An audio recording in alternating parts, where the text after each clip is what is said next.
আলহামদুলিল্লাহ, আমাদের যুলহিজ্জা মাস প্রায় শেষের দিকে। আগামী জুমাতে ইনশাআল্লাহ মুহররম এবং তার করণীয় বর্জনীয় সম্পর্কে আলোচনা করব বিইজনিল্লাহ তাআলা।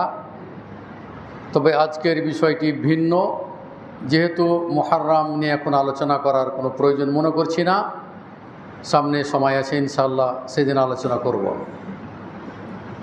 মানুষকে আল্লাহ তাআলা সৃষ্টি করেছেন এবং মানুষ সমাজে বসবাস করে। এক অপরের বন্ধু, এক অপরের সহযোগী হিসাবে আমরা এই মুমিন যারা তারা বসবাস করে থাকি। এবং এই ব্যাপারে আল্লাহ এবং আল্লাহ রসুলেরও নির্দেশনা রয়েছে যে আপনি আপনার প্রতিবেশী, আপনি আপনার বন্ধুর সাথে কিভাবে আচরণ করবেন, কিভাবে তাদের সাথে ব্যবহার করবেন। গরিব দরিদ্র মানুষ হলে তাদের প্রতি দয়া অনুগ্রহ কিভাবে করবেন। এই জন্য আজকের বিষয় যেটি খুতবার, সেটি হচ্ছে যে সৃষ্টির প্রতি দয়া ও অনুগ্রহ। আমি আপনাদের সামনে সূরা আল ইমরানের 159 নম্বর আয়াত আমি তেলাওয়াত করেছি এবং আবু দাউদ বর্ণিত হাদিস 49-41 নম্বর হাদিস, মিসকাতের হাদিস নাম্বার 49-69 নম্বর হাদিস পাঠ করেছি এবং বুখারীর 73-76 নম্বর হাদিস আপনাদের সামনে আমি পাঠ করেছি। আল্লাহ তাআলা নবী সাল্লাল্লাহু আলাইহি ওয়াসাল্লামকে এই পৃথিবীতে তিনি কোমল হৃদয় করে, সরল, তারপরে দয়া পরবশ হয়ে তিনি কি করেছেন, নবী হিসাবে আমাদের মাঝে আল্লাহ তাআলা কি হয়েছেন, প্রেরণ করেছেন। আল্লাহ তাআলা বলছেন, ফাবিমা রহমাতিম মিনাল্লাহি লিনতা লাহুম। আপনি কোমল হৃদয় করে আল্লাহ তাআলার বিশেষ রহমতে আপনাকে এই পৃথিবীতে তিনি পাঠিয়েছেন। এরপরে আল্লাহ রসুল সাল্লাল্লাহু আলাইহি ওয়াসাল্লামকে আল্লাহ তাআলা বলতেছেন, ওয়ালাউ কুনতা ফাদ্দান গালিজাল কালবি। যদি আপনি কর্কশভাষী হতেন, যদি আপনার আচরণ যদি কঠোর হতো, আপনার অন্তর যদি কঠিন হতো, তাহলে লানফাদ্দু মিন হাউলিক, তাহলে আপনার দাওয়াতে কেউ সাড়া দিত না, তাহলে তারা আপনার আশপাশ থেকে তারা কি পলায়ন করত, ফিরে সরে যেত। লাউ কুনতা ফাজ্জান গালিজাল কালবে, যদি আপনি কর্কশভাষী হতেন আর আপনার যদি অন্তর কঠোর হতো, তাহলে মানুষ আপনার পাশ থেকে দূরে সরে পড়ত। এইভাবে আল্লাহ তাআলা আল্লাহ রসুল সাল্লাল্লাহু আলাইহি ওয়াসাল্লামকে তিনি জানিয়ে দিলেন। এরপরে আল্লাহ রসুল সাল্লাল্লাহু আলাইহি ওয়াসাল্লাম বলছেন, আবু দাউদের হাদিস, আল্লাহ রসুল বলছেন, ইরহামু মান ফিল আরদি ইয়ারহামকুম মান ফিস সামাই। আবু দাউদের হাদিস 4941 নম্বর হাদিস, তাহকিকে মিশকাতের হাদিস নাম্বার 4959 নম্বর হাদিস। আল্লাহ রসুল সাল্লাল্লাহু আলাইহি ওয়াসাল্লাম বলছেন, জমিনের অধিবাসীদের উপরে তোমরা কি করো, দয়া করো। অর্থাৎ পৃথিবীতে সৃষ্টিকুলের প্রতি তোমরা কি করো, দয়া করো। যদি দয়া করো তাহলে আল্লাহ তাআলা কি করবেন, ইয়ারহাম হুমুল্লাহু ইয়ারহাম মান ফিস সামায়ে, তাহলে যিনি আসমানের মালিক তিনি তোমাদের উপর কি দয়া পরবশ, তিনি দয়া করবেন। তাহলে আপনি যদি মানুষের প্রতি দয়া করেন, আপনার যদি মানুষের প্রতি ইহসান করেন, মানুষের সাথে যদি আপনি সৎ ব্যবহার করেন, সুন্দর আচরণ করেন, আপনার ভাষা যদি হয় নম্র, ভদ্র এবং দয়ালু, এই ধরনের গুণাবলী যদি আপনার উপরে থাকে, তাহলে এটি একটি সুসংবাদ। সেটি হচ্ছে যে বলছি, ইয়ারহাম কুম মান ফিস সামাই, যিনি আসমানের অধিবাসী আল্লাহ তোমাকে করবেন, দয়া করবেন, তোমার প্রতি অনুগ্রহ করবেন। তো আমরা আমাদের সমাজে কিভাবে আমরা মানুষদের প্রতি দয়া করব। এখন আপনার প্রতিবেশী খেতে পাচ্ছে না, বা কোনো একটি বিপদে পড়েছে, অথবা এমন একটি অসুখ হয়েছে যে সে চিকিৎসা করার তার কাছে কোনো পয়সা নেই, এক্ষেত্রে আপনার কর্তব্য হবে যে আল্লাহ রসুলের এই বাণীটা শোনার পরে আপনার যতটুকু সম্ভব তাকে সার্বিক সহযোগিতা করলেই তার প্রতি দয়া এবং অনুগ্রহ করা হবে। তো এইভাবে আমাদের সমাজে বহু লোক আছে যারা অসহায় দরিদ্র মানুষ। দেখলেন আপনারা কয়েকদিন আগে আমাদের একটা রিক্সা চালক রাজশাহী শুনলাম যে শ্বাসকষ্টর কারণে সে নাকে নল দিয়ে রিক্সা চালাইতো, কত কষ্ট, দুনিয়া থেকে বিদায় নিয়ে এলো। ফেসবুকে এটা ভাইরাল হয়েছিল। তারপরে যা হোক কিছু কিছু ভাই তাদের দানের হাত সম্প্রসারিত করেছিল, চিকিৎসাও করেছিল। আসলে যখন মানুষের মৃত্যু এসে যাবে তখন কোনো সাহায্য দেওয়ার কিছু হবে না, শেষ পর্যন্ত তাকে দুনিয়া থেকে চলে যেতে হলো। তো আমি যেটা বলতে চাচ্ছিলাম যে ওই লোকটার যে অসহায়, এইরূপ বহু অসহায় লোক আমাদের সমাজে আছে, তার প্রতি আপনি কতটুকু আপনি দয়াপরবশ, কতটুকু আপনি দয়া করতেছেন, তার প্রতি কতটুকু আপনি রহমত করতেছেন, কতটুকু অনুগ্রহ করতেছেন। আপনি একটি ধনাঢ্য ব্যক্তি, আপনার ক্ষমতা আছে তাকে সাহায্য করা, তাকে সহযোগিতা করার, এখানে আপনাকে অবশ্যই হাত বাড়াতে হবে। যেহেতু আল মুসলিম আখুল মুসলিম, এক মুসলিম অপর মুসলমানের ভাই, ভাই হিসাবে ভাই যেমন বিপদে পড়লে যেমন আপনি ভাইকে বিপদ থেকে উদ্ধার করার চেষ্টা করেন, ঠিক মুমিন একজন আপনার ভাই, সেই ভাইকেও কী করতে হবে, আপনাকে উদ্ধার করার জন্য, বিপদ থেকে মুক্ত করার জন্য আপনাকেও চেষ্টা করতে হবে। এটাই হলো হাদিসের সারমর্ম। সেটা হলো কি, যে এই জমিনের অধিবাসীদের প্রতি তোমরা দয়া করো, যিনি আসমানের অধিবাসী মহান আল্লাহ তোমাদের উপর কী করবেন, দয়া করবেন, রহমত বর্ষণ করবেন এবং সার্বিক সহায়তা করবেন। এরপরে আল্লাহ রসুল সাল্লাল্লাহু আলাইহি ওয়াসাল্লাম বলছেন, আর রাহিমুনা ইয়ারহামুহুমুল্লাহু, যারা দয়াশীল, যারা মানুষের প্রতি দয়া করে তাদেরকেও আল্লাহ তাআলা কিয়ামতের দিন কী করবেন, তাদের প্রতি কী করবেন, দয়া করবেন, তাদের প্রতি আল্লাহ তাআলা অনুগ্রহ করবেন, তাদেরকে আল্লাহ তাআলা সার্বিক সহযোগিতা করবেন। এভাবে অনেকগুলো হাদিস বর্ণিত হয়েছে। এই হাদিসটি যেটি আমি আপনাদের সামনে উল্লেখ করলাম, সেই হাদিসটি হচ্ছে যে বুখারীর হাদিস 7376 নম্বর হাদিস। তাহলে এগুলো বুখারীর হাদিস। আর এই যেটা আগে বললাম সেটা আবু দাউদের হাদিস, হাদিস নাম হলো 4941 নম্বর হাদিস। আর যেটি বললাম যে আর রাহিমুনা ইয়ারহামুহুমুল্লাহু, যারা দয়াশীল, যারা মানুষকে দয়া করে, যারা কী করে, অনুগ্রহ করে, আল্লাহ তাআলাও কী করবেন, কিয়ামতের দিন তাদেরকেও অনুগ্রহ দয়া করবেন। এটি বুখারীর হাদিস 7376 নম্বর হাদিস। এরপরে আল্লাহ রাসূল সাল্লাল্লাহু আলাইহি ওয়াসাল্লাম বলছেন যে লা ইয়ারহামুল্লাহু মান লা ইয়ারহামুন নাস, যারা মানুষের প্রতি দয়া করে না, আল্লাহ তাআলাও কিয়ামতের দিন তাদের প্রতি দয়া করবেন না। তাহলে দয়া করলে আল্লাহ দয়া করবেন, আপনি অনুগ্রহ করলে আল্লাহ তাআলা কিয়ামতের দিন আপনাকে অনুগ্রহ করবেন। আর দুনিয়াতে হলো ক্ষণস্থায়ী, দুনিয়াতে যে কাজটি আপনি করে যান তাহলে আখেরাতে অবশ্যই আপনি সফল কাম হবেন।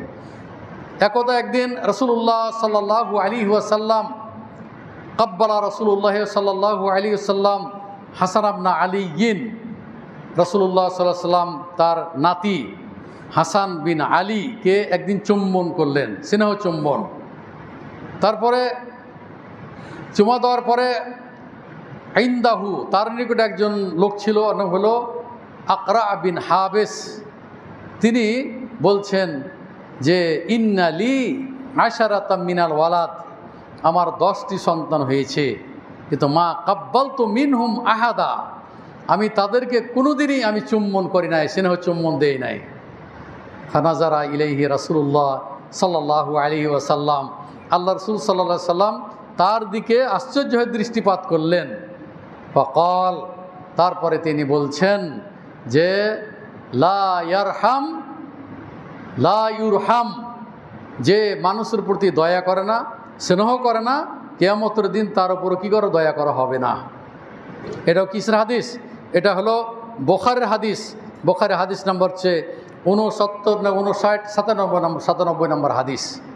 তাহলে এখন দেখুন যে স্নেহ চুম্বন, ছেলেদেরকে স্নেহ চুম্বন, এর ভিতরে কী রয়েছে? দয়া রয়েছে, স্নেহ, মায়া, মমতা রয়েছে। আপনারা জানেন, এর আগে বলেছি যে 100টি রহমতের মধ্যে আল্লাহ তাআলা 99টি রহমত তার নিকটে রেখে দিয়েছেন, আর একটি রহমত সারা বিশ্বের সৃষ্টিগুলোর মধ্যে তিনি দিয়েছেন। একটি রহমতের কারণে এই যে আপনি মাঝে মধ্যে দেখা যায় কিছু দয়া করতেছেন, হ্যাঁ, দান করতেছেন, তারপরে গরিবের পাশে দাঁড়াচ্ছেন, এই যে দয়া, একটি দয়ার কিছু অংশ আপনার ভিতরে আছে, তার জন্য আপনি এটি করতেছেন।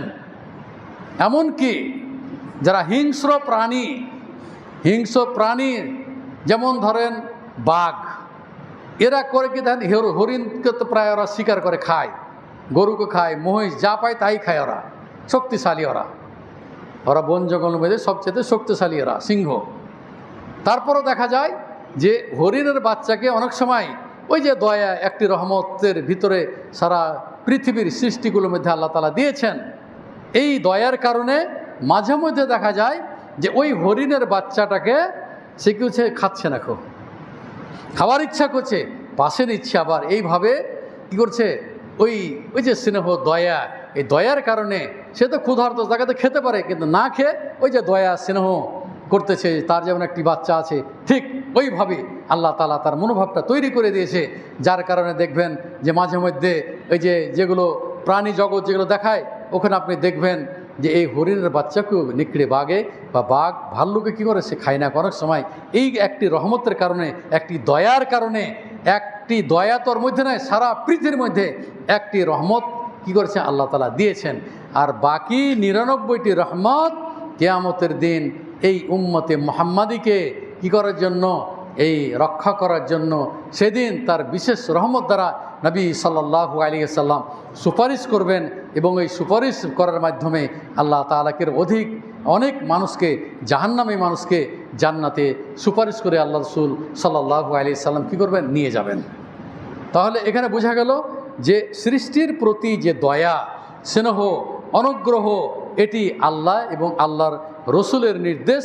সুতরাং আপনারা যারা সমাজে বসবাস করছেন, এই দয়া, স্নেহ, মায়া, মমতা, প্রতিবেশীর যে দুঃখ লাঘব করার আপনারা চেষ্টা করবেন, তাহলে আল্লাহ তাআলা কিয়ামতের দিন আপনাকে ওই দুর্ভিক্ষ থেকে আল্লাহ তাআলা আপনাকে ওই কিয়ামতের দিন কষ্ট থেকে আল্লাহ তাআলা মুক্ত করবেন।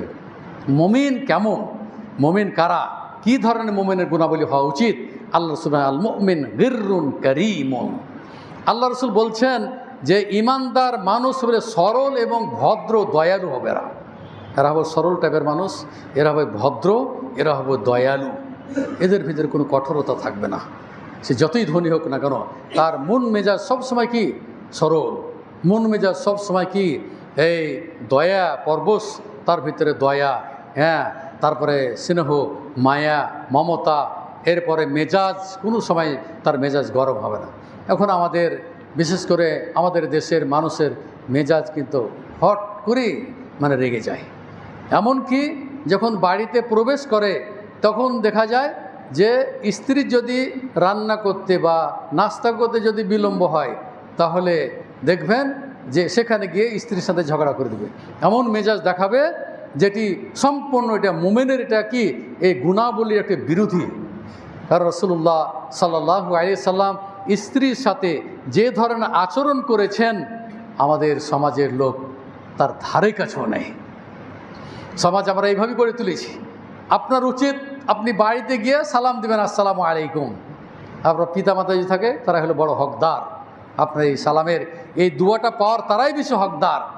বিসমিল্লাহ বলে বাড়িতে প্রবেশ করলে ওখানে আর শয়তান প্রবেশ করতে পারে না, এবং খাওয়ার সময় তো আপনি বিসমিল্লাহ বলেন, তাহলে শয়তান আপনার সাথে খাওয়াতে অংশগ্রহণ করতে পারবে না, এবং সেই বাড়িতে শয়তান আর অবস্থান করার কোনো সুযোগ পাবে না।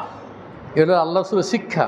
এই শিক্ষায় শিক্ষিত না হয়ে আমরা সরাসরি বাড়িতে গিয়ে এই নাস্তা হয়েছে কিনা, হট মেজাজ, স্ত্রীর সঙ্গে দ্বন্দ্ব, গণ্ডগোল, হই চই, গালি, যত রকমের খারাপ ভাষা আছে প্রয়োগ করতে ছাড়ে না। তা আল্লাহ রাসূল সাল্লাল্লাহু আলাইহি সাল্লাম কেমন একটা সুন্দর আদর্শ প্রতিষ্ঠা করে গেছেন এবং শিক্ষা দিয়েছেন। তিনি বাড়িতে গিয়ে আসসালামু আলাইকুম, পিতামাতা হলে তো আলহামদুলিল্লাহ, যে আপনাদের উপর আল্লাহ তাআলার শান্তি বর্ষিত হোক, কত সুন্দর দোয়া। আর আমাদের এই সমাজে পিতাকে যদি দেখে তাহলে আর এক রাস্তা দিয়ে কী করে সে কেটে পড়ে। এই হলো আমাদের সমাজের সন্তানেরা।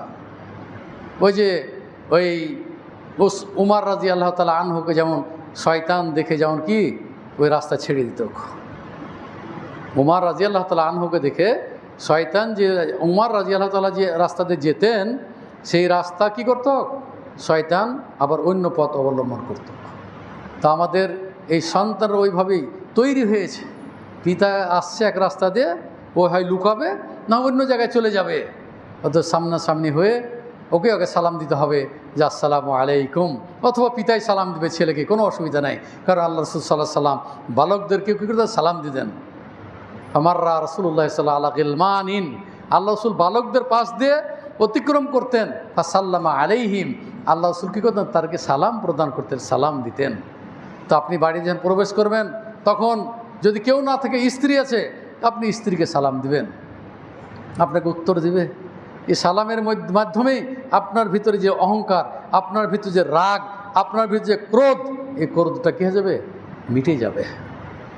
সুন্দরভাবে আপনি আপনার স্ত্রীর সাথে আচরণ করবেন। নাস্তা হয়েছে কি, একটু বিলম্ব হবে, বসুন, এইভাবে ভাষা স্বামীর এবং স্ত্রীর জবটা তাই হবে।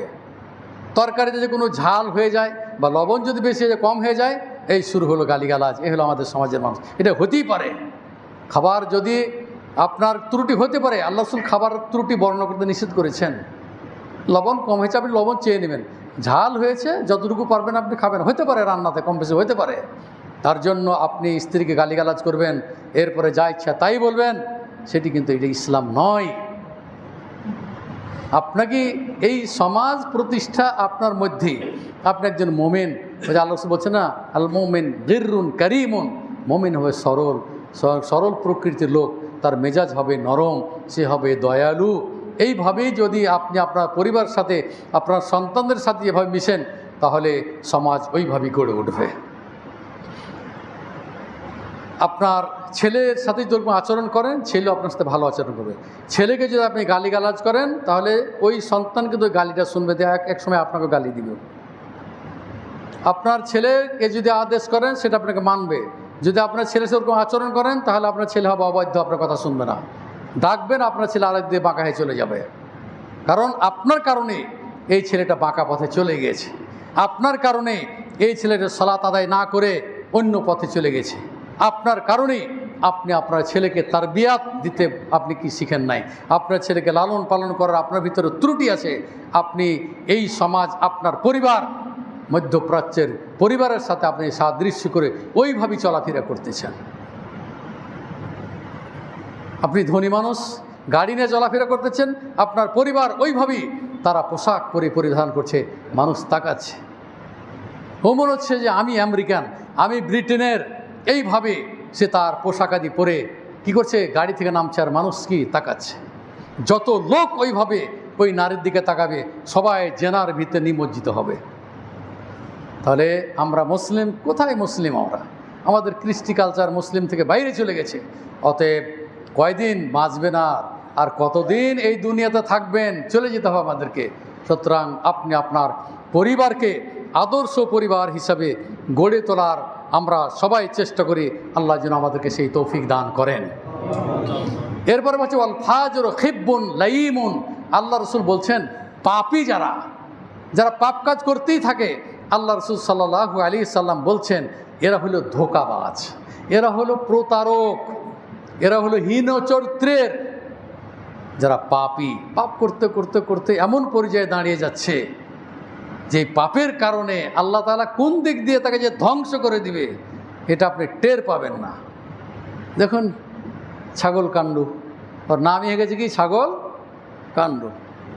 কি হলো, একটা ছাগল কিনতে যে কি অবস্থাটা ঘটলো, তার কোটি কোটি টাকার সম্পত্তি কি হলো, বের হয়ে আসলো। ওই যে পাপ করে টাকা সংগ্রহ করেছে, সুদ ঘুষ যত অবৈধভাবে টাকা সম্পদ পাহাড় পরিমাণ তৈরি করে ফেলেছে। আল্লাহ তাআলা সূরা বাকারায় 81 নম্বর আয়াত আল্লাহ তাআলা বলেছেন ফালাম্মা আহাতাত খাতিআতুহু, যখন তাকে ঘিরে ফেলবে, পাপের মধ্যে যখন সে ডুবে যাবে, তখন আর তার নিস্তার নেই। কি হলো, এত টাকার সম্পদ, এত কিছু করার পরেও সব কিছু মুহূর্তের মধ্যে নস্যাৎ হয়ে গেল। আপনি ক্ষমতাধর, ক্ষমতাবান একজন লোক, আপনি আপনার ক্ষমতার অপব্যবহার করেছেন, যার কারণে আপনি কোটি কোটি সম্পদ আপনি গড়ে তুলেছেন। কোথায় সে সম্পদ আজকে? সব মুহূর্তের মধ্যে নিশ্চিহ্ন হয়ে গেল। তার মানে যে পাপ যখন আপনাকে ধরে ফেলবে, ঘিরে ফেলবে, এই ধরনের হাজারো লোক আমাদের বাংলাদেশে অবৈধ সম্পদের পাহাড় গড়ে তুলেছে, যার কারণে এই যারা ধরা পড়ছে দু এক আটটি, কিন্তু দেখুন খোঁজ নিয়ে যদি বের করতে শুরু করে, কত লোক যে বের হবে, কত কোটি কোটি টাকার সম্পদ বের হবে, আপনি ধারণাই করতে পারবেন না। আর আমাদের দেশে গরিব মানুষ হাহাকার, রাস্তায় তারা কি করতে চেয়ে খাচ্ছে, ওই যেখানে খাবার ফেলছেন সেই খাবারগুলো তারা কুড়িয়ে কুড়িয়ে খাচ্ছে। আর আপনি কোটি কোটি টাকার সম্পদ আপনি অর্জন করেছে অবৈধভাবে, এই সম্পদ কোনো দিনই আপনাকে রক্ষা করতে পারবে না। কারণ এটা আল্লাহ তাআলার বাণী যে পাপ যখন আপনাকে ঘিরে ফেলবে, তখন এই পাপ থেকে আপনার বের হওয়ার আর কোনো ক্ষমতা নেই। তো যাই হোক, আমি যেটা বলতে চাচ্ছি সেটা হলো যে আমাদের কমলতা অবলম্বন অবশ্যই করতে হবে। রাসূলুল্লাহ সাল্লাল্লাহু আলাইহি ওয়াসাল্লামের নিকটে একদল ইহুদি এসেছিল। এর আগে আপনার সামনে হাদিসটা আমি পেশ করেছিলাম। বলা হচ্ছে যে একদল ইহুদি আল্লাহ রাসূলের নিকটে আসলেন, অনুমতি চাইলে অনুমতি দেওয়া হলো। তারপরে তখন এসে বলছে যে আসসালামু আলাইকুম। ইহুদিরা এসে বলছে কি আসসালামু আলাইকুম। আসসাম মানে হলো আল মাউতুল আজেল, মানে দ্রুত মৃত্যু কামনা করা, যে আপনার দ্রুত মৃত্যু হোক। তারা ভেবেছিল যে আমরা সালাম দিচ্ছি আল্লাহ রসুলকে, এমনভাবে কৌশল করে বলেছে যে লামটা উচ্চারণ করে বলছে কি আসসালামু, আসসালামু না বলে কি বলছে আসসালামু আলাইকুম, মানে আপনার দ্রুত মৃত্যু হোক। তা আল্লাহ রসুল তো নাবি, তিনি বলছেন কি ওয়া আলাইকুম। আল্লাহ রসুল ওয়া আলাইকুম সাম বলেন না, কি বলেছেন ওয়া আলাইকুম, তার মানে তোমাদেরও কি দ্রুত মৃত্যু হোক। তা আয়েশা রাদিয়াল্লাহু তাআলা আনহা কিন্তু ব্যাপারটা বুঝতে পারেন নাই। উনি বলছেন যে আল্লাহ রসুল হয়তো সালামের উত্তর দিয়েছেন। যদি আল্লাহ রসুল বলে যে ওয়ালাইকুম সালাম যদি বলে যে তোমাদের উপর কি আল্লাহর শান্তি বর্ষিত হোক, তাহলে আল্লাহ রসুলের কি দোয়া কবুল হয়ে যাবে। তো এর দোয়াটা কবুল হয়ে যাবে, কারণ এমন একটি শব্দ আল্লাহ রসুল বলছেন ওয়া আলাইকুম। কোনো বিধর্মী যখন আপনাকে সালাম দিবে, তখন যদি বলে আসসালামু আলাইকুম, তখন আপনি এতটুকু শুধু বলবেন ওয়া আলাইকুম, এই পর্যন্ত। তা আল্লাহ রসুল ঠিক তাই বলেছেন, ওয়ালাইকুম বলেছেন। আর আয়েশা রাদিয়াল্লাহু তাআলা আনহা তখন তিনি বলছেন, যখন বলছে আসসালামু আলাইকুম যখন বলেছে, তখন আয়েশা রাদিয়াল্লাহু তাআলা আনহা বলছেন যে আসসালামু আলাইকুম ওয়া লাআনাকুমুল্লাহ ওয়া গাযিবা আলাইকুম, বলছে আপনাদেরও দ্রুত মৃত্যু হোক, আপনাদের উপরে আল্লাহর অভিশাপ বর্ষিত হোক, আল্লাহ তাআলার গজব নাজিল হোক। আল্লাহ রসুল সাল্লাল্লাহু আলাইহি ওয়াসাল্লাম বলছে মাহলানি আয়েশা, যে আয়েশা থামো, আলাইকে বিররিফক, এই তুমি কোমলতা অবলম্বন করো। ওয়া ইয়াকা ওয়াল উনফা ওয়াল ফুহশা ওয়াত তাফাহুশ, বলছে তুমি কঠোরতা পরিহার করো, অশ্লীল কথা তুমি প্রয়োগ করো না। ইন্নাল্লাহা রাফিকুন, আল্লাহ তাআলা নম্র কোমলতা পছন্দ করেন। আল্লাহ বলছে ইন্নাল্লাহা রাফিকুন ইউহিব্বুর রিফকা ফিল আমরি কুল্লি, প্রতিটি জিনিসে আল্লাহ তাআলা কি করেন, কোমলতাকে পছন্দ করেন। সুতরাং তুমি কঠোর, তুমি অশ্লীল ভাষা তুমি প্রয়োগ করো না, তুমি সর্বদাই তুমি কি করে নম্র ভদ্র তুমি আচরণ করবে মানুষের সাথে।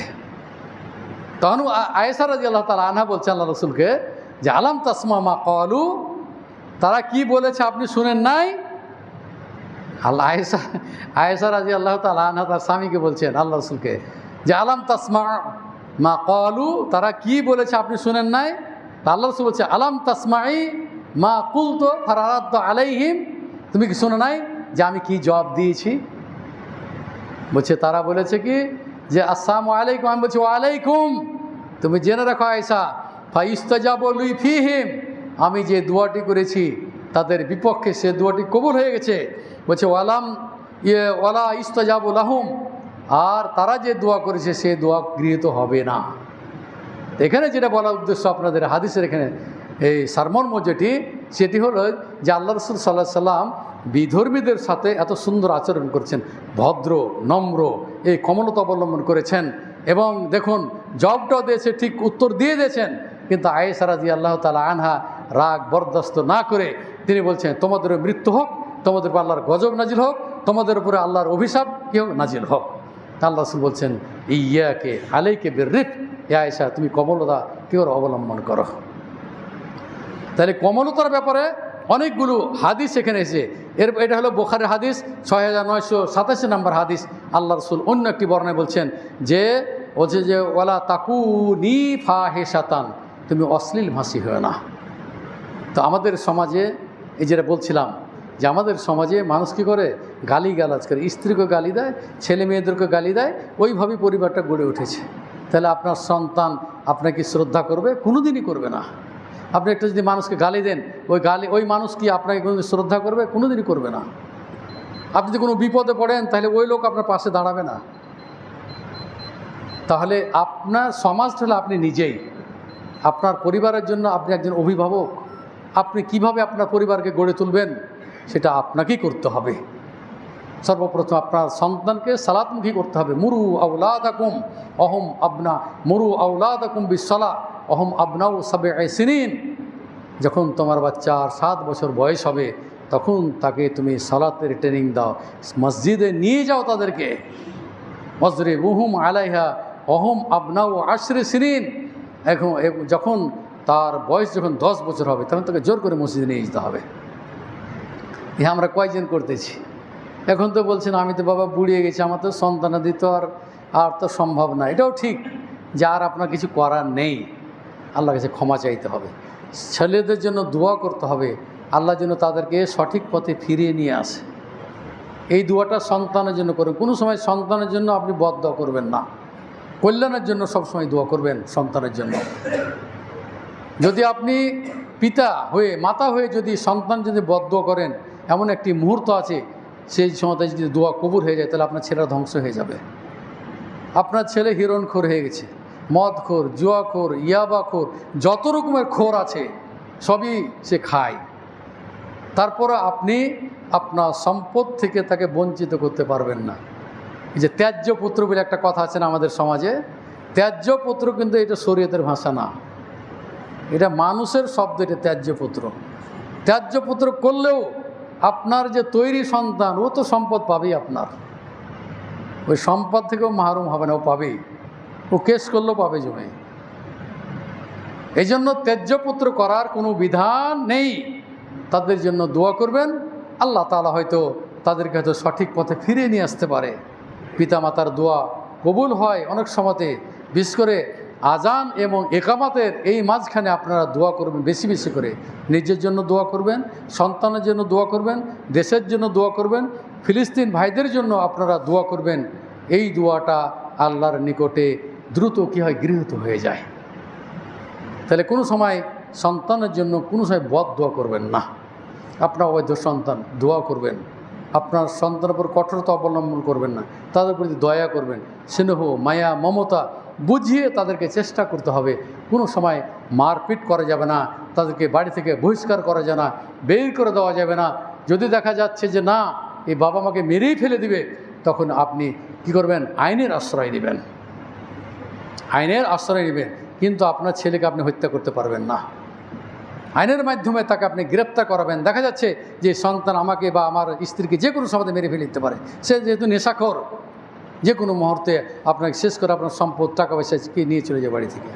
তখন আপনি আইনের আশ্রয় নেবেন যদি আপনি নাই কন্ট্রোল করতে পারেন। কারণ আপনি একজন দায়িত্বশীল, কুল্লুকুম রাঈন ওয়া কুল্লুকুম মাসউলুন আন রাইয়াতিহি। আপনি দায়িত্বশীল এবং এই দায়িত্ব সম্পর্কে কিয়ামতের দিন আমাদের সবাইকেই জবাবদিহি করতে হবে। তাই আসুন আমরা যতদূর সম্ভব আমাদের এই সমাজটাকে সুন্দরভাবে আমরা সাজানোর চেষ্টা করি। তার আগে আপনার পরিবারকে কিভাবে আপনি সৌন্দর্যমণ্ডিত করবেন এটা আপনার পূর্ণাঙ্গ ভূমিকা থাকবে। আপনার এবং আপনার স্ত্রীর এটা কি থাকবে, পূর্ণাঙ্গভাবে এটার ব্যবস্থা থাকতে হবে। ছেলেদেরকে লালন পালন করার ক্ষেত্রে প্রতিবেশীর সাথে সুন্দর আচরণ কিভাবে করতে হবে এটাও আপনাকে শিখতে হবে। প্রতিবেশী না খেয়ে থাকলে তাকে খাওয়ার ব্যবস্থা করতে হবে, তাকে সার্বিক সহায়তা করতে হবে। কিন্তু অসুস্থ ব্যক্তি চিকিৎসা না করতে পারে, তাহলে আপনি টাকা পয়সা দিয়ে হলেও আপনি হেল্প করবেন। এই সম্পদটা আপনার কাজে লাগবে কিয়ামতের দিন। আমা ইয়ামাল মিসকালা যাররাতিন খাইরান ইয়ারা।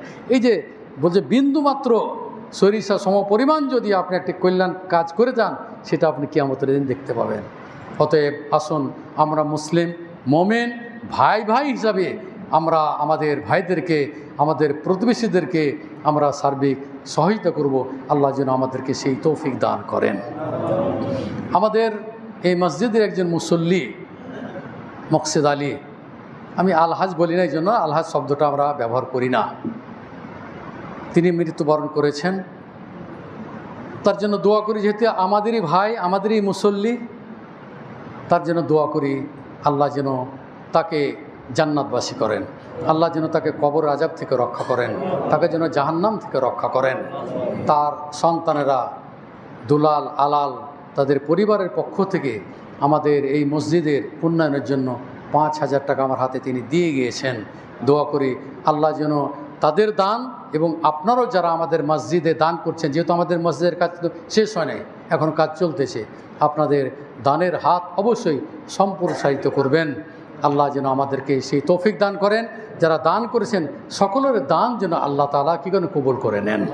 এবং আরও আমাদের মাঝে অনেকেই দোয়া চেয়েছেন, অসুস্থ আছেন, যেমন আমাদের মুয়াজ্জিন আব্দুল খাবিরের ছেলে খুবই অসুস্থ, একটি হয়তো অপারেশন করতে হবে। আল্লাহ যেন সেই ছেলেটিকে দ্রুত সুস্থতা দান করেন এবং সার্বিক সহায়তা যেন আল্লাহর পক্ষ থেকে নেমে আসে, এই দোয়া এবং এই কামনা করে আপনাদের সকলের জন্য সুস্বাস্থ্য কামনা করে আল্লাহ রসুলের দোয়া পড়ে রাজিবিল বাস রব্বান নাস ওয়াসফি আনতা শাফি লা শেফা ইল্লা শেফা উকা শেফা আল্লাহ ইগাদিরু সাকামা। আমরা আমাদের আত্মীয় স্বজন যারা মারা গেছে তাদের জন্য দোয়া করতেছি, হে আল্লাহ তুমি তাদেরকে কবর আযাব থেকে রক্ষা করো, আল্লাহ তুমি তাদেরকে জাহান্নাম থেকে রক্ষা করো, আল্লাহ তুমি তাদেরকে জান্নাতুল ফিরদাউস নসিব করো।